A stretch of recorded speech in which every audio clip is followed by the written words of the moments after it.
नवशिक्षण प्रसारक मंडळाच्या वतीनं पन्हाळ्याचे माजी नगराध्यक्ष आणि माझ्या संस्थेचे संचालक आदरणीय विजय पाटील साहेब या ठिकाणी आपलं मनोगत व्यक्त करतील. सर्वांना नमस्कार. न्यू हायस्कूल नेबापूर आणि मराठी बालकुमार साहित्य सभा कोल्हापूर यांच्या संयुक्त विद्यमाने आयोजित 31वे बालकुमार साहित्य संमेलन आज आपल्या संस्थेच्या शाळेच्या वतीनं आपल्या परिसरात होत आहे. आपल्या बोर्डवरती मागोवा केलेला आहे. तरी मनोरंजन जो तयांचे मुलांचे जडेल नाते प्रभूशी तयाचे. असे प्रभूशी ज्यांचं नातं जडले ते सर्व या क्षेत्रात योगदान दिलेले असे सर्व मान्यवर यांचा सहवास आज आम्हाला लाभला, ही आमच्या दृष्टीनं आनंदाची आणि भाग्याची गोष्ट आहे. या संमेलनाचे अध्यक्ष मान्य डॉक्टर विश्वास सुतार सर, आमच्या संस्थेचे अध्यक्ष मान्य प्रकाश गोंडे सर, त्याचबरोबर बालकुमार साहित्य कोल्हापूरचे अध्यक्ष मान्य डॉक्टर श्रीकांत पाटील सर, तसेच उपस्थित सर्व स्टेजवरती मान्यवर, आपल्यासमोर बसलेले या क्षेत्रातील सर्व मान्यवर, या शाळेचे विद्यार्थी, बालमैत्री आणि मैत्रिणींनो. आज स्टेजवर ज्या वयाचे लोक बसलेले आहेत, तर आपल्या सर्वांना माहिती आहे की जे श्यामची आई जे पुस्तक आहे 80-90 वर्षापूर्वी लिहिलं गेलं, लहान असताना त्यांनी जे पुस्तक वाचलं ते लोक आज सगळे स्टेजवर मान्यवर आहेत. आज अखेर आपण ती गोष्ट पण पुस्तक वाचत आहे. त्याचबरोबर आमच्या लहानपणी झोपताना आपल्या पालकांच्या वतीनं आपल्याला जी काही गोष्ट सांगितली जायची त्यामध्ये सिंह आणि उंदराची गोष्ट असेल, कासव सस्याची गोष्ट असेल, अशा अनेक कथा बोधकथा ऐकत ही पिढी, स्टेजवर बसलेली पिढी मोठी झालेली आहे. आज जर बघितलं आपण तर सगळी परिस्थिती बदललेली आहे.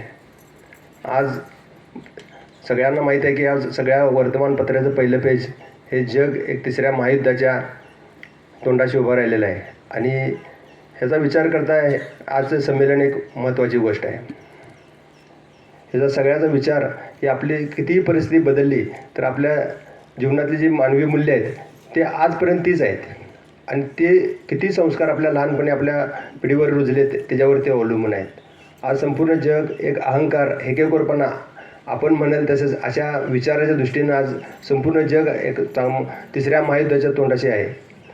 तर या दृष्टीनं आज हे साहित्य संमेलन एक महत्त्वाची गोष्ट आहे. आज आपण बघितलं तर एक पिढी आज आपल्याला ज्या शाळेत ॲडमिशन मिळालं तर मिळालं पाहिजे त्या शाळेत ॲडमिशन मिळालं नाही, 10वीला 12वीला मार्क आपल्याला अपेक्षित पडले नाहीत, लवकर लग्न ठरलं नाही, ठरलेलं लग्न मोडलं, अशा मानसिक स्थितीत जाणारे ती पिढी आज टोकाचं पाऊल उचलत आहे. तर त्या दृष्टीने देखील हे साहित्य संमेलन महत्त्वाचं आहे. आणि जरी आज 31वे मराठी साहित्य संमेलन म्हटलं तर 31 हा नुसता आकडा नाही, तर 31 वर्ष चाललेली चळवळ आहे आणि चळवळीतनंच ही पिढी आज उभारत आहे. आज सार्वजनिक जीवनात काम करताना ह्या सगळ्या गोष्टी आम्हाला जाणवतात, म्हणून आज या साहित्य क्षेत्रात काम करणाऱ्या लोकांच्या समोर 2 शब्द बोलावं असं वाटलं, म्हणून मी आज आपल्यासमोर बोलत आहे.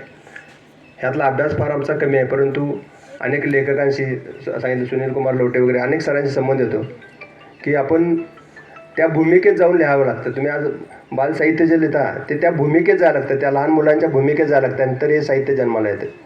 तर असे कार्यक्रम वरचेवर शाळेमध्ये व्हायला पाहिजेत. आपण सर्व लोक एक वेगळ्या स्पर्धेच्या मागं आहेत. मग परीक्षा असतील, उद्योगधंद्याच्या स्पर्धा असतील, परंतु शाळेतल्या टक्केवारीच्या स्पर्धा असेल, त्यातनं वेळ काढून असे साहित्य संमेलन, असे कार्यक्रम व्हायला पाहिजेत. आम्ही आता परवा 2-4 लेखकांशी आमचा संपर्क आला, तर आम्ही सांगितलं की नवोदित जे लेखक आहेत त्यासाठी जुन्या लेखकांच्या समोर 1-2 दिवसाची कार्यशाळा व्हायला पाहिजेत. आज आपण बघितलं शिक्षकांचं ट्रेनिंग असून दे, एखादी सहल असून दे, शिक्षकांनी कुठं बघितलं नाही त्या गावाला सुद्धा सहल जाते, आपण बघितलं नाही. मुलांचे बघायला पाहिजे, तर सहल कोणत्या गावाला गेली पाहिजे ते बघितलं पाहिजे. त्याचबरोबर आज शिक्षकांचं पण ट्रेनिंग, आता माझी बहीणसुद्धा एक मुख्याध्यापक, आमचे सगळे मागची पिढी शिक्षक म्हणून गेलेले आहे. तर आम्ही वगैरे तर सगळे साहित्य त्यांचं ट्रेनिंग सेंटर असेल ते शिर्डीला आणि जिथं प्रसिद्ध क्षेत्र आहेत तिथं असायचं. मग त्यातलं निम्मं लक्ष त्या सगळे लोक ते बघायला जातात, असं सगळं अनुभवतात. तर तसं न होता 2 दिवस 3 दिवस कार्यक्रम असतात ते कार्यक्रम त्या अशा ठिकाणी व्हायला पाहिजेत की त्या 3 दिवस त्या सगळे लोक ते कार्यक्रम अटेंड करतील. तर शिक्षण अधिकारी आहेत म्हणून मी या निमित्तानं आपल्याला एक माझं मनातली गोष्ट वाटली म्हणून आपल्याला बोलत आहे. तर आज साहित्य संमेलनासंबंध एक आहे की आपल्यासमोर ही सगळी मोठी आव्हानं आहेत. TV, मोबाईल आहे. मोबाईलमध्ये सगळेच आपण म्हणजे आम्ही जरी बोलत असलो तर सगळेच आपण मोबाईलमध्ये आता अडकून पडलेलं आहे.